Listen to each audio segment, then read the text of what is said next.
If working harder actually worked, most business owners would already be where they want to be. The problem isn't effort, it's the lack of a clear process.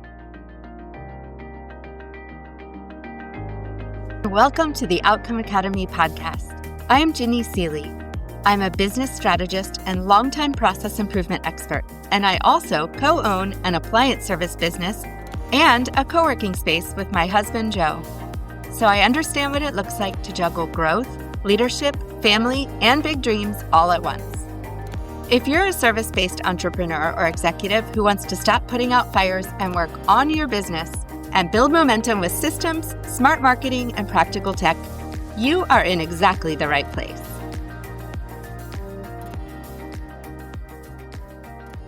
I want to start today with something I see over and over again.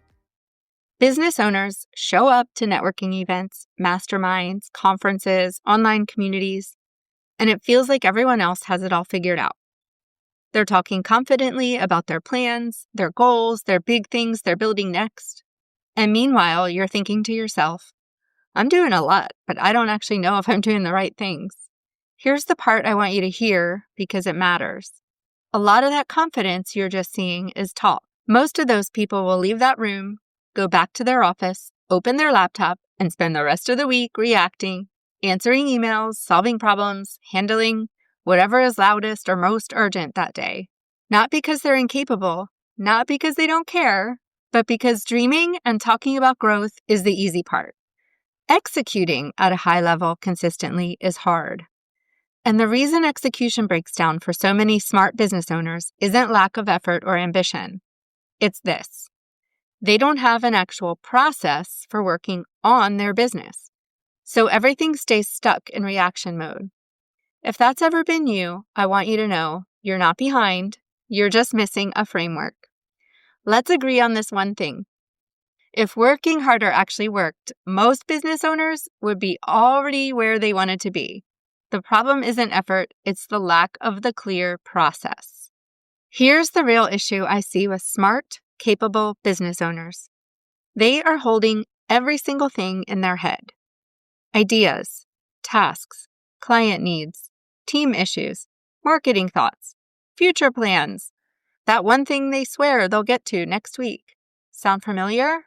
Or even worse, 1,000 Post-it notes littering their desk, their computer screen, and when it's really important, their phone screen. I know this because I've been there. And honestly, I live with someone who still does this. Joe will laugh or maybe even roll his eyes and sigh when he hears this, but it's true. He's married to the systems teacher, and I still catch him with random Post-it notes stuck to his laptop like, don't forget this later. And I'm like, later when? Why isn't it in Monday? That's the app we use to track everything, and you'll hear about it later. This isn't a character flaw. It's not disorganization, and it's definitely not a lack of intelligence. It's what happens when capable people try to manage complexity without a process.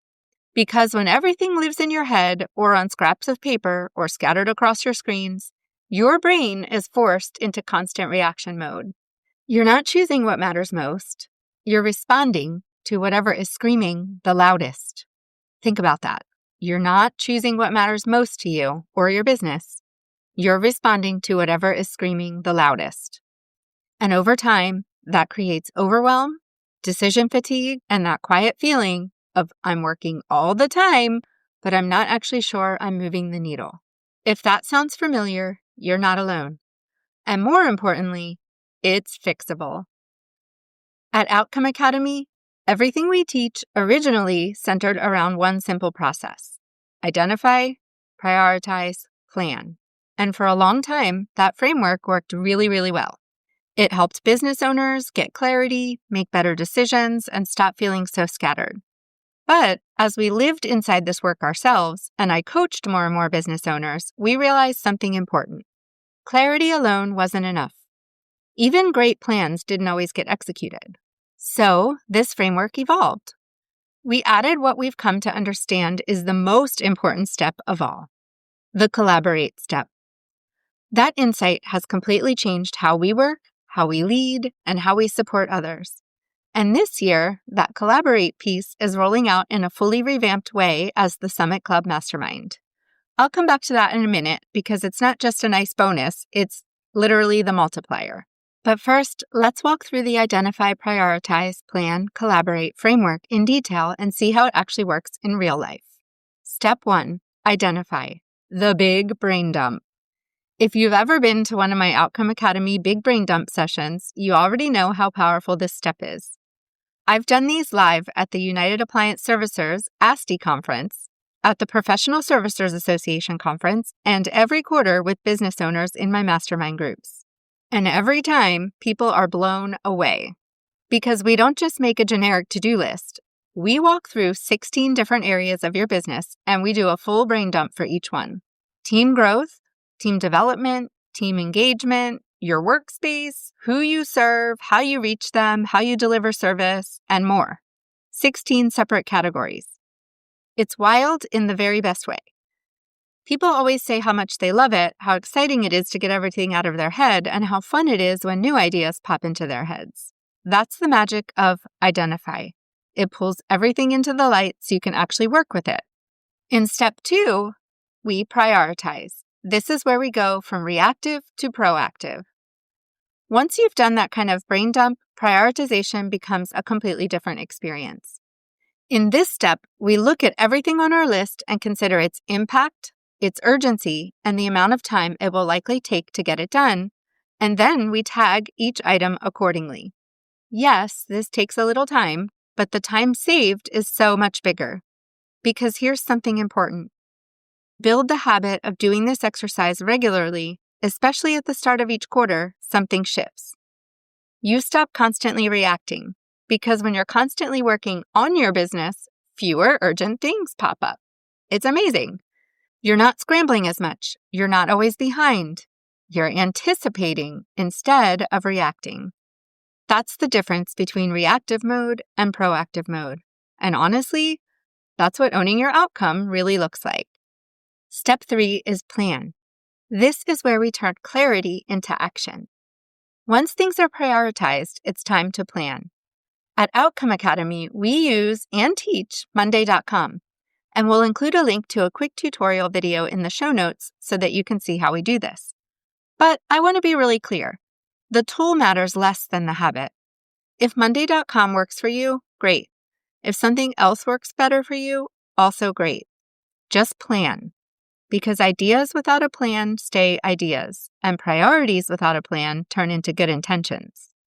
The planning step is what turns clarity into momentum. Finally, step 4. I like to call this step the multiplier. It's the piece that ties all of this together. Collaboration. Here's what that looks like in real life for us. Every Monday night at 8 p.m., Joe and I meet with a mastermind group. These people have become some of our best friends. Doug from Action Appliance in Connecticut, EJ from EJ's Appliances in Kentucky, Gasper from Appliance Works in Florida, and Jeremy from I Got Your Six Appliance in Texas. Once a month and a few times in person throughout the year, we meet with our United Appliance Servicers Association peer group. Our friends Marcus, Marina, Letitia, Hendra, Jason, and Greg are also peppered across the country and have become indispensable to us and our appliance service business. And inside Outcome Academy, our Summit Club includes businesses like Emerald Coast Bookkeeping, Solid Rock Accounting, and Smooth Transitions of Eastern North Carolina. These are real people we've grown to love, real businesses, real friendships.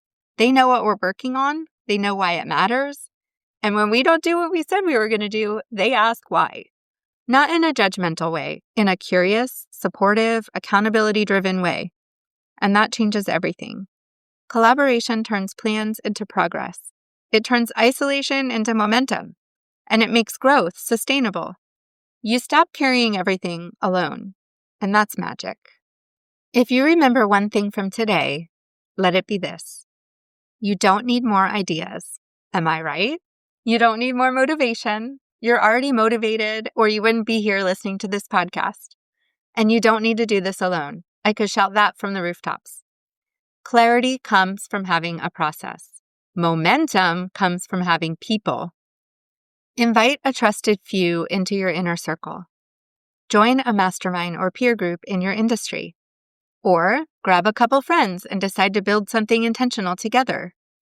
And yes, if that ends up being inside the Summit Club someday, I'd love to serve you. But more than anything, I want you to build a community around your goals. Because community doesn't just keep you accountable, it keeps you encouraged, it keeps you honest, and it reminds you why the work matters. This framework, identify, prioritize, plan, collaborate, won't be the topic of every single episode on this podcast, I promise.